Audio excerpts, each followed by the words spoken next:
Hey. So this is my first Wip'n'Chat for the Canidae event, and I apologize, it's probably going to be late. And I didn't do a event parade because it's just me, Bonnie, Meredith, and Wendy. And Bonnie and Meredith have the same canvas. So what are the odds, just 4 people joining and 2 of the 4 people have the same canvas. So, I'm going to do my best to attach it to the backside of this video. So if you want to see that, please stay tuned to see if I manage to pull that off. I'm not a tech savvy person, so it's kind of a crapshoot as to whether I'm going to figure it out or not, or whether, I just give up because my attention span is that of a 2-year-old. So, we're working on a Pitbull here. I don't know why I feel the need to give each canvas a name, but I'm going to call this dog Kit. I'm going to call him Kit because Dottie's name is Dottie, and he looks like Dottie, and, so yeah, he shall be named Kit. So I was going to talk about rescue dogs, because that's kind of my thing. It's been a long time since I've been a Wip'n'Chat. I go through stints where I don't want to make videos. But I haven't seen a lot of videos, so just, it takes, if you make videos, it takes a modicum amount of effort to do such, said activity. So, that energy or drive has not been present at the moment. So, I guess, I've had a lot of rescue dogs over the years, but I guess I'll start with my current rescue dogs. And Dottie I've had the longest out of the entire pack. She may also be the oldest. I don't know. Her and Ruby, it's between the two of them. I'm not exactly sure how old Ruby is. I'm not positive at how old Dottie is because they were both rescues. So, yeah, I guess I'll just start with Dottie. Before I got Dottie, my current pack was my Shih Tzu Chewy. We had our Shorky Lulu. My Great Dane mix, Brutus. The Pit Shar-Pei mix, Amber. And flat-coated retriever named Dakota. Dakota was dying from cancer, and I am generally the type of, whether that you feel this is right or wrong, I'm not sure there is, a right or wrong to it, but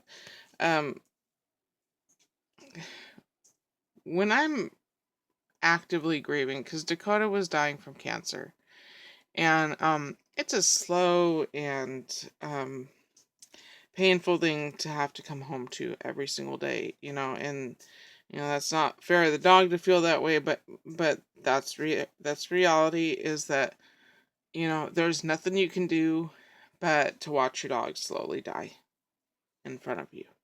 And she had some type of cancerous tumor on some internal organ. Like, it was just, why are you barking, honey? I know that didn't sound like a bark, but there's Calliope's bark. Okay. Honey Lemon, stop.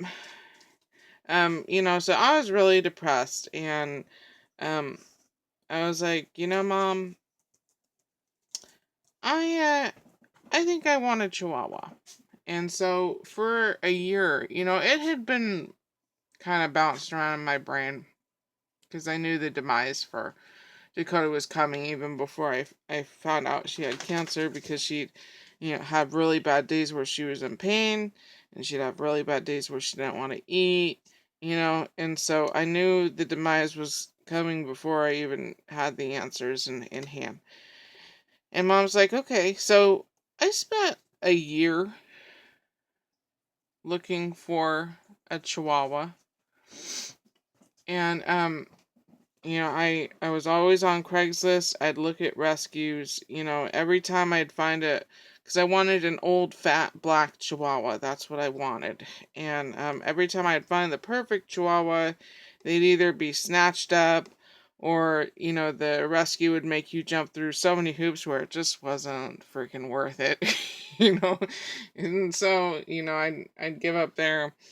And, or they'd charge such an exorbitant amount of money for, the rescue that you might as well just buy a purebred puppy from a reputable breeder. It'd cost less. So, um, I was perusing Craigslist, and I have this thing where I love to look at pit bulls and horses.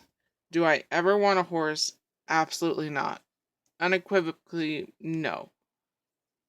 Because they're a lot of freaking work. Horses are a lot of freaking work. If you do not have the physical capabilities or the monetary capabilities or the space capabilities, you have no business getting a horse. But I still like to look at horses, and I learned a lot about horses just, reading ads. My other, I want to use a word, but I know it's going to get misconstrued. The other subject I really liked looking at was pit bulls. Did I ever want a pit bull? No. I just thought they were beautiful dogs, but I'm disabled. Pit bulls are, unless you find a really lazy one that's probably mixed with bulldog or something. Pit bulls are a very high energy breed, especially when they're younger. But I still like to look at listings of pit bulls. They were just so magnificently beautiful to me. And so I was, clicking through ads like I do's it, and I clicked on this one ad, and it was for Dottie. And the first picture I saw of Dottie was it was just a picture of her laying down, but the picture was only of her head and her front paws stretched out in front of her. And when I say her head went past her paws by 50%, like I'm being legit serious. And so I knew this dog was a squatty toddy. And it was just instant love. It was instant love. So here's my next problem is that because my mom lived in this house at the time, I was like, how do I break, this? How do I tell my mom that I want this dog? Like, I have never fallen for a dog like this in my life. How do I tell my mom that I want this dog?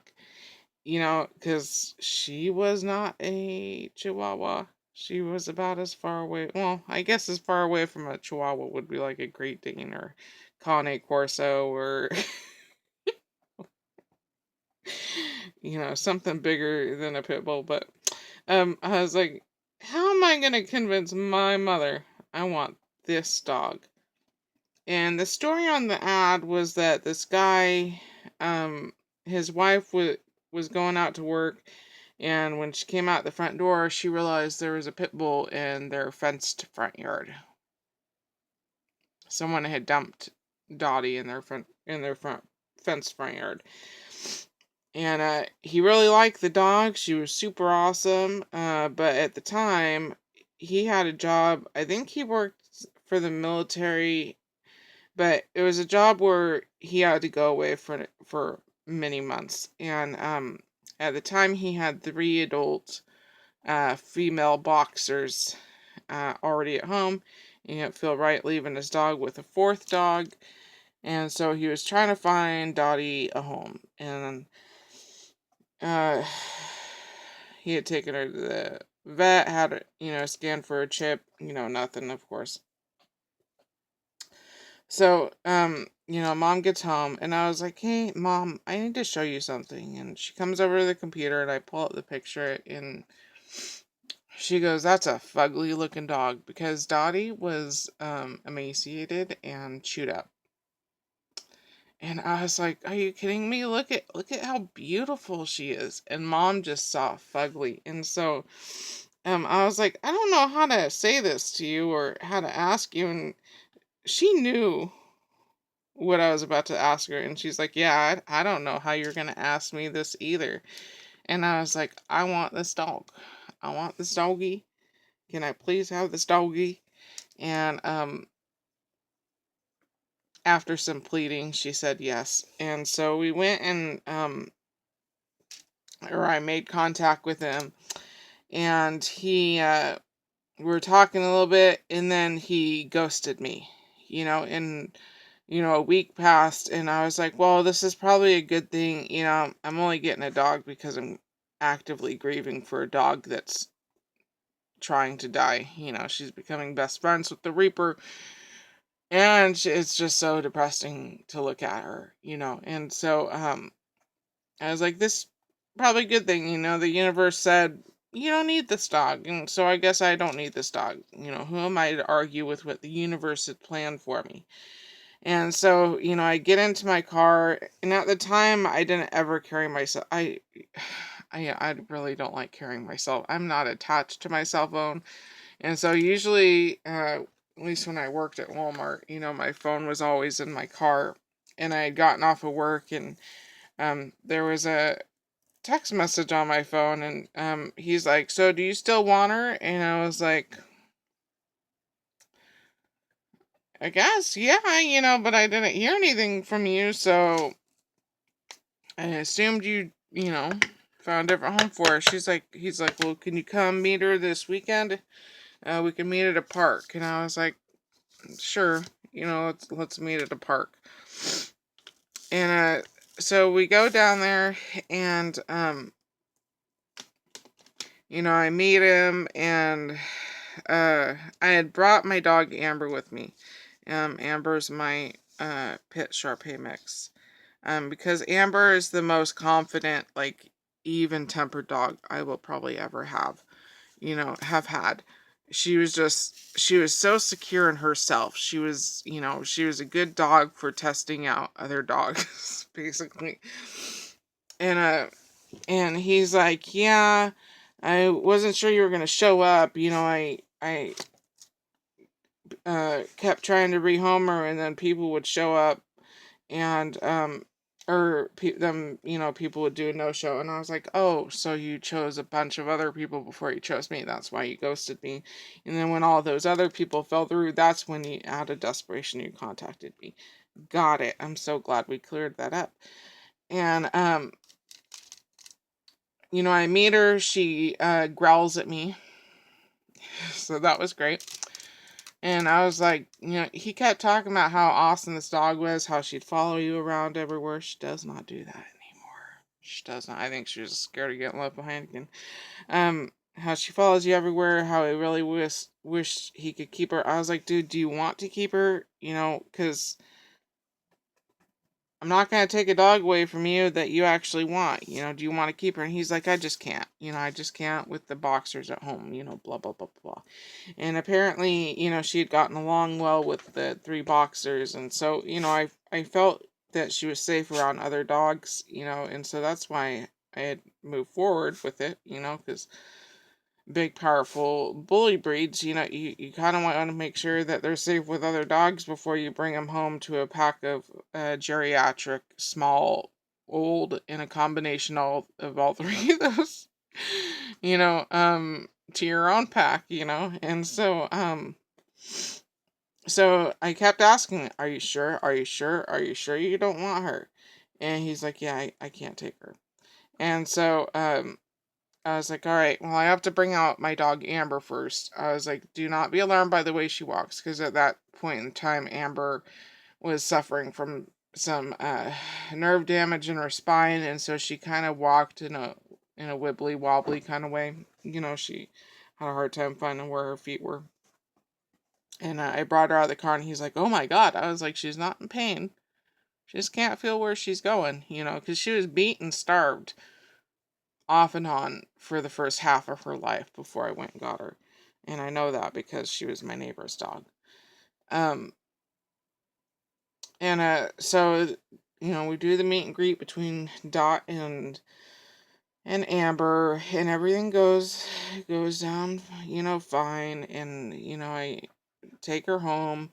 We had decided on the name Dottie, one because she's got white paws, and then her front paws are polka dotted, and then her big chest is polka dotted too on the white fur.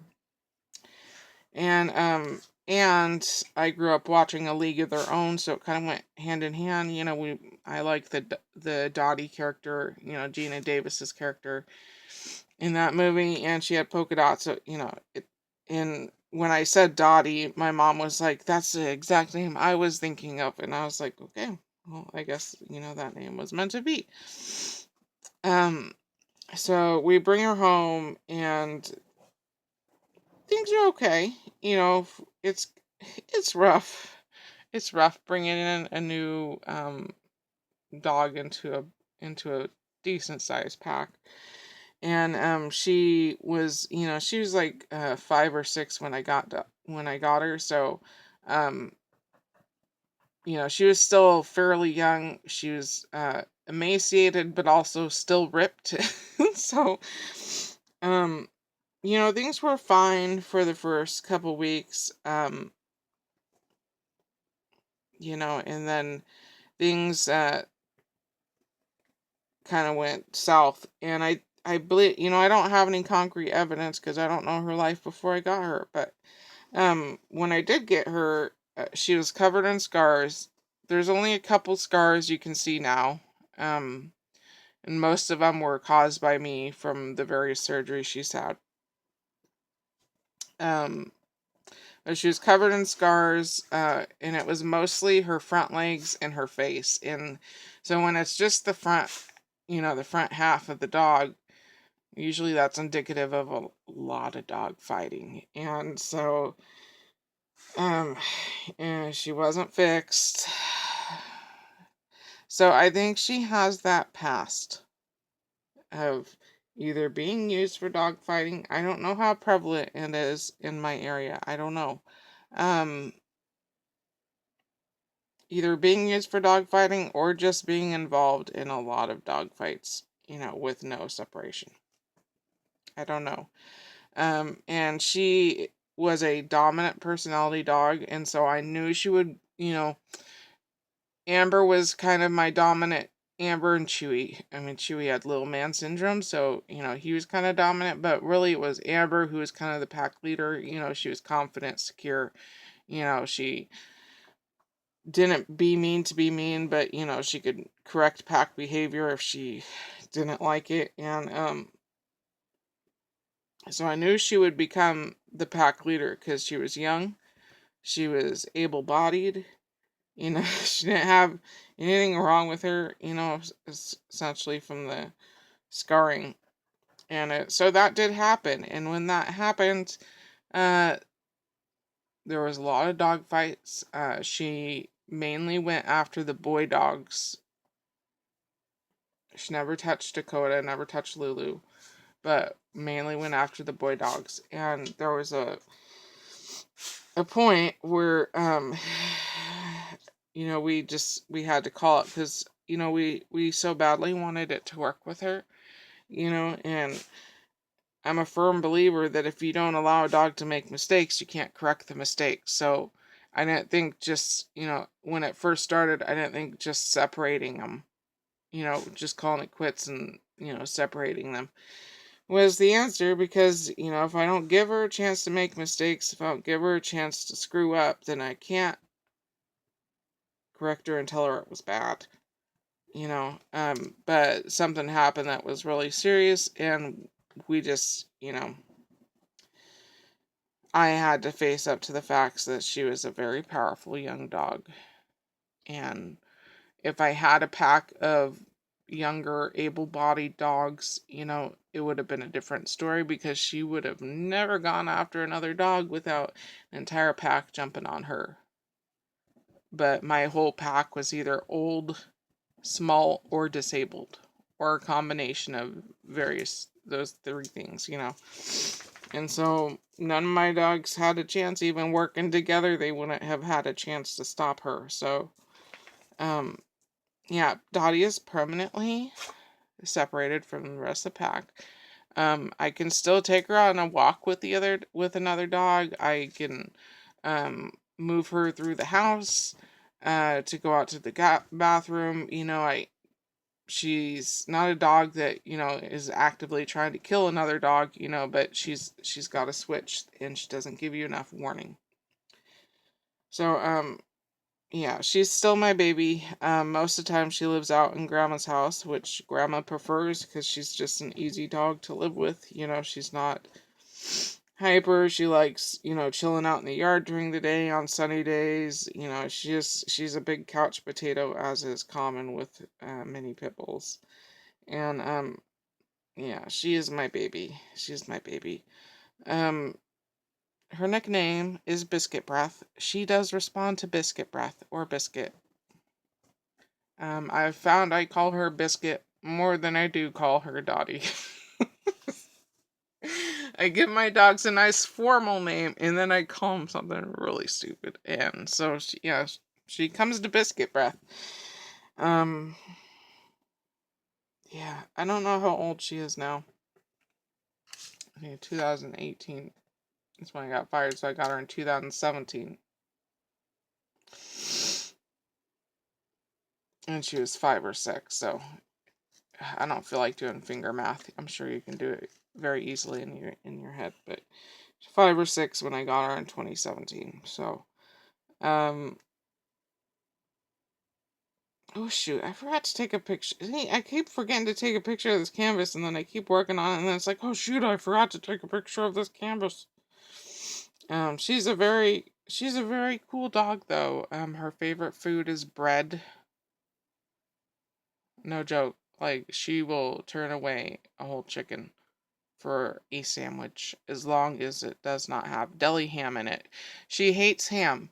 She absolutely hates ham. She hates deli ham. She hates ham off the bone. She hates ham and she will not eat it. I was cutting up a ham steak and I was like, oh, well, I'll try and give her this big cartilage centerpiece, you know, and it's not sliced deli ham, so it doesn't have the preservatives and crap all over it that she probably doesn't like. Yeah, she readily slurped it up and then immediately spit it out. Yes, my pit bull does not like ham. She is allergic to ice cream or something that's in ice cream because we've also tried coconut milk ice cream with her and she projectile vomited that up too. As soon as she takes a couple bites of ice cream, she projectile vomits. So she's not allowed to have ice cream, even though she wants it. Um, you know, I guess that's it about Dottie. Um, yeah, I've never fallen so madly in love with a dog. So it takes a long time for me to bond with a dog, and I fell instantly in love with her. So I've never fallen so hard, you know, and she's given me the greatest joys in life and also the greatest anguish. And that's kind of a hard thing that I have to wrestle with every single day. Is, you know, I love this dog more than anything. I would die for her. But yeah, she's really hurt the family. And that's something that we have to struggle with on a daily basis. So um yeah, I guess that's it on Dottie, I think. Um yeah. I mean she's a good dog. I love her. There's only 5 minutes left. Um I guess the next dog I could talk about, who did I get after Dottie?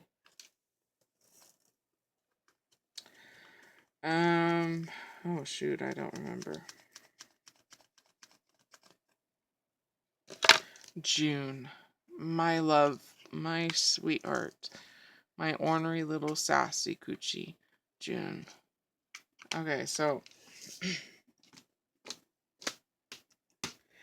This is a couple years on down the line, obviously.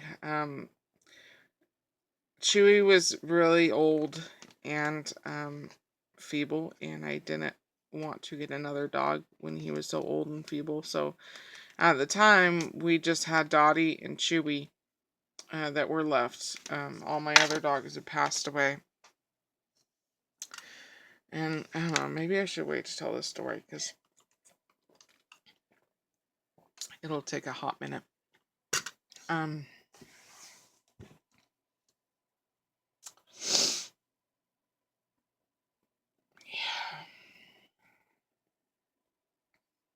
Sorry, I was just thinking about Chewy. It's hard to think about Chewy. You know, it's been a couple years and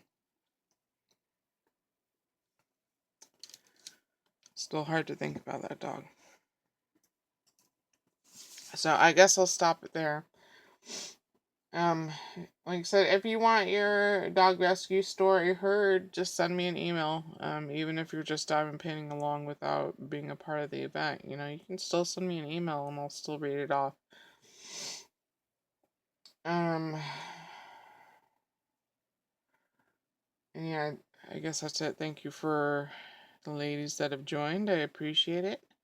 I will consider it a success as long as you are having fun.